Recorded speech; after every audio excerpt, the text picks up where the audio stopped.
ॐ नमो भगवते वासुदेवाय। श्री विष्णुसहस्रनामस्तोत्रम्। शुक्लाम्बरधरं विष्णुं शशिवर्णं चतुर्भुजं प्रसन्नवदनं ध्यायेत् सर्वविघ्नोपशान्तये।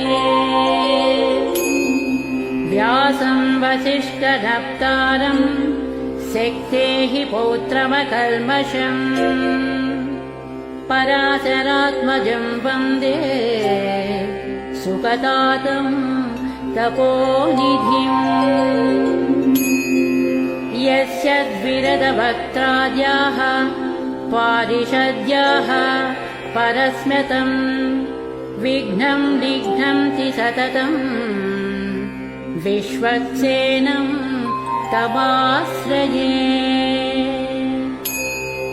व्यासाय विष्णुरूपाय व्यासरूपाय विष्णवे नमो वै ब्रह्मनिधये वासिष्ठाय नमो नमः।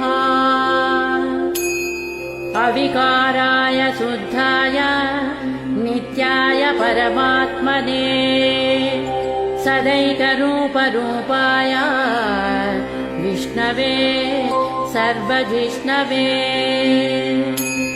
यस्य स्मरणमात्रेण जन्म संसारबन्धनात् विमुच्यते नमस्तस्मै विष्णवे प्रभविष्णवे। ॐ नमो विष्णवे प्रभविष्णवे। सच्चिदानन्दरूपाय कृष्णया क्लिष्टकारिणे नमो वेदान्तवेद्याय गुरवे बुद्धिसाक्षिणे। कृष्णद्वैपायनं व्यासं सर्वलोकहिते रतं वेदाब्जभास्करं वन्दे समाधिनिलयं मुनिः। सहस्रमूर्तेः पुरुषोत्तमस्य सहस्रनेत्राननपादबाहो सहस्रनाम्नां स्तवनं प्रशस्तं निरुच्यते जन्मजरादिशान्त्यैः। श्रीवैशम्पायन उवाच